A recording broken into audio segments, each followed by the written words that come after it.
Semua kita tertanya-tanya. Dengan perbincangan, dengan meeting yang panjang, dengan ambil berhari-hari, Menteri Umum hari Senin.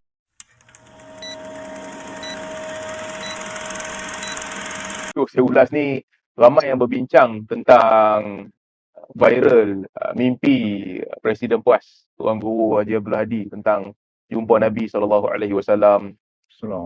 Kalau tuan-tuan boleh tengok video tu, beliau ceritakan dalam mimpi tu yang berlaku setelah beliau melakukan istikharah, yang memberi gambaran bahawa Nabi SAW minta dia untuk menghentikan asabiyah ataupun pertembungan di antara Sunni dengan Syiah ataupun mendamaikan.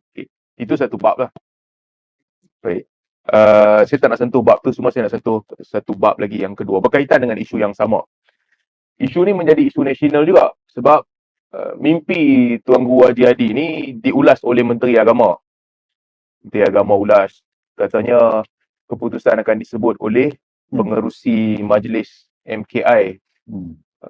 Pengerusi MKI, apa nama, Datuk Seri Noor Gadut akan buat keputusan selepas beberapa hari. Semalam beliau buat keputusan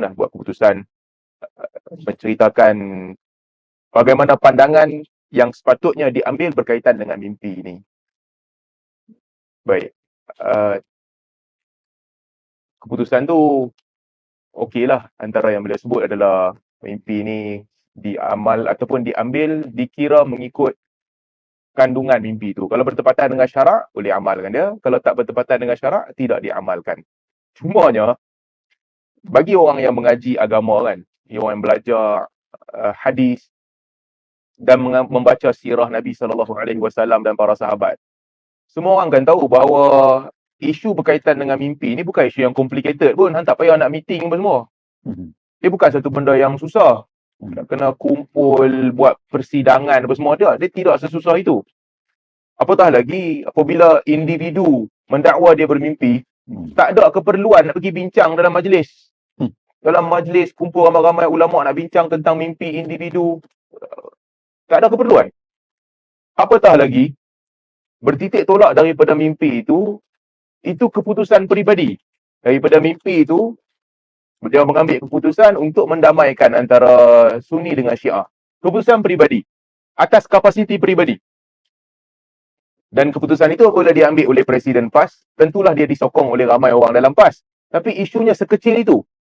Satu mimpi yang diceritakan oleh satu orang pemimpin yang soleh, pada gambaran kita, menceritakan tentang apa yang berlaku di dalam mimpi itu, dan hasil daripada mimpi itu, beliau mengambil keputusan untuk mendamaikan antara sunnah dengan Syiah. Dan tak ada kena-mengena dengan mana-mana polisi kerajaan pun. Taklah makan duit kerajaan sikit pun. Bajet kerajaan tak digunakan. Tak ada kena-mengena langsung atas kapasiti individu. Sebagai seorang pemimpin agama dan juga sebagai seorang pemimpin parti agama, parti politik yang diikutilah keputusan itu oleh orang yang duduk dalam parti. Tapi persoalan yang kita duk terfikir ni, apakah penting sangat nak pergi bincang pasal mimpi itu dalam MKI? Bincang dalam MKI, lepas 3 hari, 4 hari baru keluar keputusan. Sedangkan ada banyak isu yang meruncing yang melibatkan umat Islam. Ada isu yang lebih penting yang melibatkan umat Islam yang perlu dibincang dan perlu diberikan keputusan. Kadang-kadang itulah, bila kita kerap mengkritik, orang kata semua tak kena. Tapi beberapa keputusan yang diambil oleh kepimpinan agama ni sangat pelik. Dulu sebelum ni, mereka ambil masa berminggu-minggu nak pergi cek sajak tu lelaki ke perempuan. Menjadi isu nasional juga. Dia tu lelaki ke perempuan yang boleh pergi bincang dalam majlis agama. Pasal apa? Tak ada kerja. Benda macam ni pun perlu dibincangkan. Cuma isu mimpi ni besar lah sikit berbanding dengan isu jantina sajak yang ambil masa punya lama. Dibentangkan pada ketika itu, diceritakan kita perlukan sedikit masa lagi untuk menentukan jantina dia. Apalah punya susah. Isu-isu yang menjadi perbincangan. Baik, tentang mimpi ni pula. Saya tengoklah tadi pernyataan akhbar yang dibuat oleh pengurusi MKI. Katanya mimpi ni tak memberi hujah mutawatir ataupun bukan qat'i. Tidak mutawatir dan juga tidak qat'i. Maka disebabkan oleh itu, tidaklah menjadi keperluan untuk orang ikut. Lebih kurang begitulah. Istilah mutawatir dan qat'i ni, istilah yang penting. Sebab dalam agama kita, banyak benda yang tidak mutawatir dan tidak qat'i kita ikut. Istilah tu diletak di tempat yang salah. Majoriti hadis-hadis yang sampai kepada kita bukanlah hadis yang mutawatir. Hadis yang mutawatir hanyalah sedikit sahaja bilangan dia. Tapi yang banyak sampai kepada kita adalah hadis yang bukan mutawatir. Tarafnya ahad. Apa maksud mutawatir? Maksud mutawatir adalah sesuatu yang mustahil khabar itu palsu. Rantaian orang yang menyampaikan khabar itu satu kumpulan yang besar kepada satu kumpulan yang besar, dan demikianlah seterusnya sehingga dia dibukukan. Artinya kalau kata mutawatir, mustahil benda tu palsu. Tak mungkin dia palsu. Sebab ramai orang meriwayatkan, didengar oleh ramai orang kepada ramai orang. Itu mutawatir. Kebanyakan hadis-hadis yang sampai kepada kita pada hari ini, dia bukan mutawatir. Bukan mutawatir artinya apa? Ada kebarangkalian khabar tu palsu, ada kebarangkalian khabar tu betul. Dia ada umbrella yang besar. Selain daripada mutawatir, artinya khabar-khabar yang ada dua kemungkinan. Boleh jadi betul, boleh jadi salah. Kenapa kita kata hadis tu hadis yang sahih? Kerana hadis itu kebarangkalian besar dia dituturkan oleh Nabi SAW. Itu yang nama hadis sahih. Para ulama hadis, mereka letak syarat. Hadis hanya dikira sahih kalau orang yang menyampaikan hadis itu tidak terputus. Dia ada pertalian. Seorang dengar daripada seorang. Imam Malik dengar daripada Nafi'. Nafi' dengar daripada Abdullah bin Umar. Abdullah bin Umar dengar daripada Nabi SAW. Rantaian itu bersambung. Satu syarat pertama. Rantaian itu bersambung dan setiap seorang yang menyampaikan riwayat itu adalah orang-orang yang fiqah. Dipercayai. Apa maksud fiqah? Mereka ini adalah orang yang tidak diragui ketulusan mereka. Tidak diragui kejujuran mereka. Satu. Dan yang kedua, ingatan mereka bagus. Dia ada dua syarat. Maksudnya setiap rantaian perawi itu, satu, orang tidak meragui mereka punya kejujuran. Bukanlah orang yang suka main sembang, suka hati dia je. Satu. Dan yang kedua, dia juga mempunyai ingatan yang bagus. So, ini dua syarat.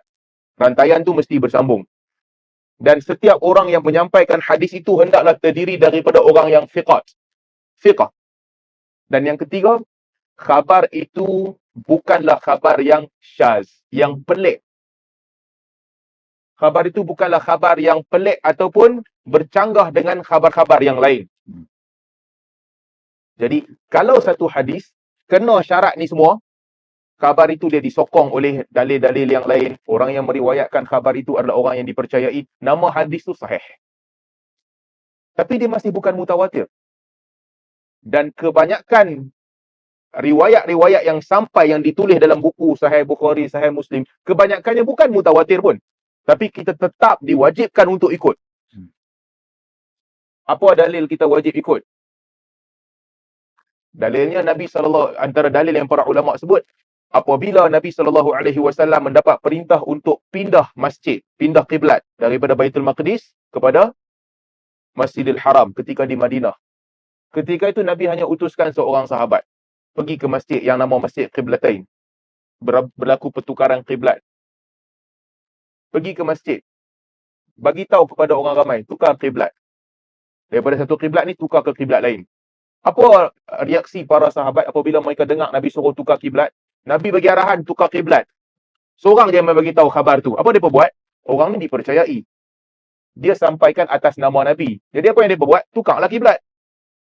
Nabi memerintahkan kamu daripada Baitul Maqdis menghadap Baitullah. Tukarlah, pergi ke Mekah.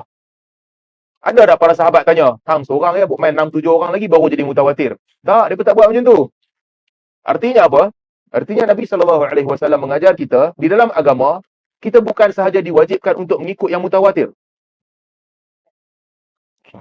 Apabila Nabi SAW hantarkan orang untuk pergi berdakwah, Nabi tak hantar satu gerombolan orang. Nabi hantar seorang ataupun dua orang. Apa sahaja yang disampaikan oleh seorang ataupun dua orang ni, itu bukan mutawatir. Ada tak kebarangkalian dua orang ni buat agama sendiri? Ada kebarangkalian. Tapi apakah mereka buat agama sendiri? Tidak. Kerana track record mereka bagus, mereka dipercayai, ingatan mereka bagus, maka kemungkinan yang lebih besar adalah mereka menyampaikan apa yang mereka dengar daripada Nabi SAW. Tapi ia masih belum mutawatir. Kita wajib untuk ikut. Kita wajib untuk ikut. Bacaan-bacaan di dalam solat dan sebagainya. Ini semua bukan mutawatir, tapi kita wajib ikut. Satu. Yang kedua, qat'i. Apa maksud qat'i? Qat'i adalah dalil-dalil yang tidak ada keraguan ataupun tidak ada pertelingkahan padanya. Solat 4 rakaat, qat'i. Zuhur 4 rakaat, qat'i. Tak ada ruang untuk orang berbeza pandangan. Mesti begitu sahaja. Tapi ada sebahagian dalil yang dia bukan qat'i. Satu, qat'iyatus thubut. Thubut ni artinya tadi mutawatir tadilah. Qat'i ni artinya dia diterima secara putus. Tak boleh berbeza pandangan. Para ulama bahas dua bab. Satu, bab kesahihan khabar itu. Yang kesahihan yang qat'i tadi mutawatir. Yang kedua, hukum-hukum yang terkandung di dalam khabar itu. Kebanyakan dalil-dalil dia tidaklah menyampaikan sesuatu secara qat'i. Ada ruang untuk ulama berbeza pandangan. Contohnya, sehingga sebesar-besar bab baca Al-Fatihah dalam solat. Kalau tak baca Al-Fatihah dalam solat, batal ke tak batal solat? Mazhab Syafi'i, Maliki dengan Hanbali kata batal solat. Kerana Nabi SAW sebut la solat liman lam yaqra bi Fatihatil Kitab. Tidak ada solat bagi orang yang tidak membaca Al-Fatihah. Berdasarkan hadis ni, kena baca Al-Fatihah tiap-tiap rakaat. Tak baca, batal solat. Mazhab Hanafi pula kata kalau tak baca Al-Fatihah tak batal solat. Kenapa tak batal solat? Ya, ada hadis yang begitu. Dalam masa yang sama, Allah Subhanahu Wa Taala sebut di dalam Al-Quran, faqra'u ma tayassara minal Quran. Bacalah apa yang mudah daripada Al-Quran yang kamu boleh baca. Maka Abu Hanifah kata, ayat itu menjadi penentu batal ataupun tidak solat. Selagi mana kamu baca Al-Quran sedikit, tak batal dah solat kamu. Hadis ni artinya apa? Hadis ni artinya tuntutan Nabi SAW, tapi dia tak berkait dengan batal ataupun tidak. Artinya, sampai ke tahap baca Al-Fatihah dalam solat ni, dalam setiap rakaat, itu pun tidak qat'i. Dia panggil zanni. Zanni artinya dalil-dalil yang ada lebih daripada satu tafsiran. Lebih daripada satu tafsiran. Saya bila baca pembentangan pengerusi MKI ni kata, mimpi ni tak boleh terima sebab dia bukan mutawatir dan bukan qat'i. Alasan tu tak kena lah. Sebab meskipun bukan mutawatir dan bukan qat'i, ada benda yang bukan mutawatir dan bukan qat'i yang kita wajib ikut. Wajib ikut. Walaupun tidak mutawatir dan tidak qat'i. Cuma kita tertanya-tanya. Dengan perbincangan, dengan meeting yang panjang, dengan ambil berhari-hari. Menteri Umum hari Isnin. Pembentangan pengurusi MKI ni hari pengurusi jawatan kuasa lah. Bukan merujuk kepada Sultan. Jawatan kuasa ni tentang hari Rabu, Isnin, Selasa, Rabu, 3 hari. Takkanlah setelah perbincangan yang panjang keluar kenyataan yang tak berapa tepat lah. Penggunaan istilah yang tak tepat. Dan juga tak ada keperluan nak cerita tentang bab itu.